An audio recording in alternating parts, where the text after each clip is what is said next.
Welcome back to a brand new video of the Target Individual Program, Target Experience. So TIs, you guys should be very familiar with what I'm going to talk about. So I'm on the bus, and of course they have their civilian perps on the sidewalk, you know, on every sidewalk, every corner, multiple of them. And depending on where you're sitting or standing on the bus,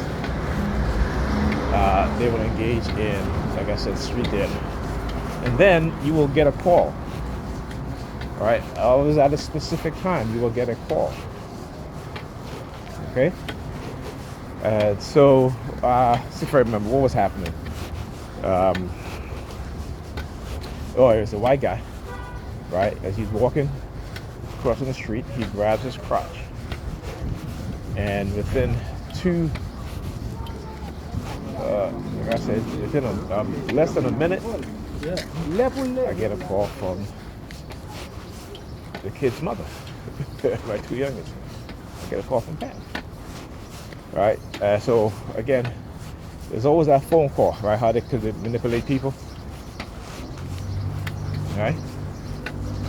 This is what they do, and I talked about this a lot. How they were sending me subliminal message while we were dating, that we were together, that she was sleeping, but you know, all these different men. But again, you know, that's how they condition black women, right? You know, they want to sleep. They sleep with white men, Hispanic men. There's always a different, every ethnic group, right? They do the same to black men too, right? But for the most part, black men are more race loyal. Just as white men are more race loyal. This is Asian men are more race loyal. This is, and I say race loyal, meaning, you know, we're all the same race, but you know, sometimes I'll forget to say ethnicity, all right? The ethnic group. But when it comes to black women, right, they are conditioned to have sex with every other group of men, right? Which makes them less loyal to the men in their group. Remember, they are the only group of women that this is being done to on a large scale. Okay? On a large scale.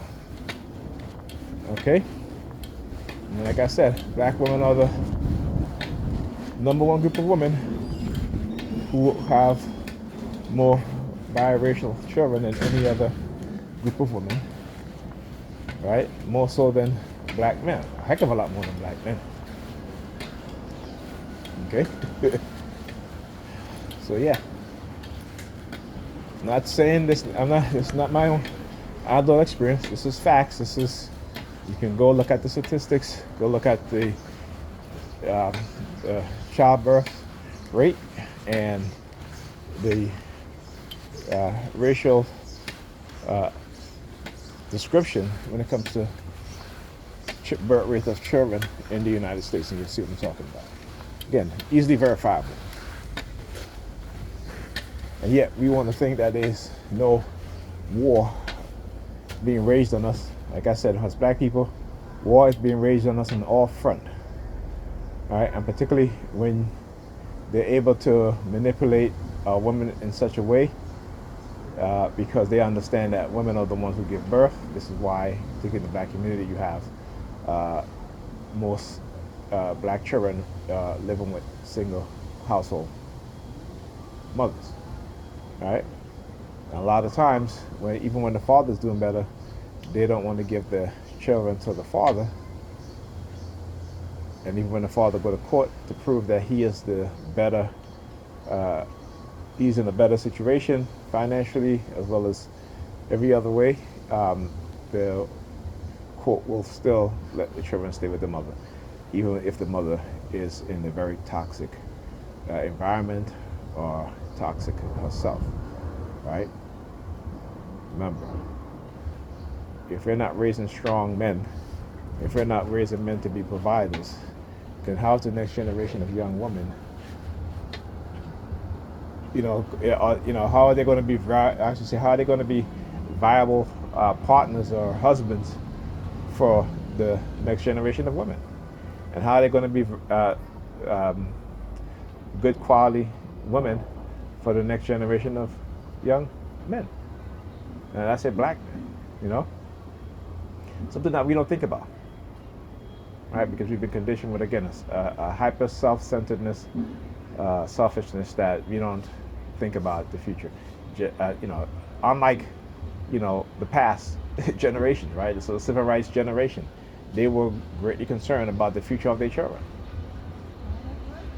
But not anymore. We don't exhibit those type of mindset. But white people do, though. Right? They do. They certainly do, because we can see what they're doing with education. Right? We see what they're doing in terms of business and finance. Right? And again, I like to tell black women that, you know, they've conditioned you guys with a hyper egotistical mindset. You know, white corporates come on and say, yeah, we're going to put $150 billion for women, and black women is going to get how much of that? What happens? Black women get less than 1% of that, and when they do get that 1% of that, they are being taken to court so that they will get nothing.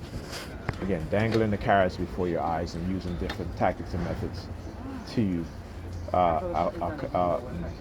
avoid accountability for not giving black women the business, the entrepreneur finance that they deserve. Okay? Talk to you guys in the next video. Again, don't be fooled.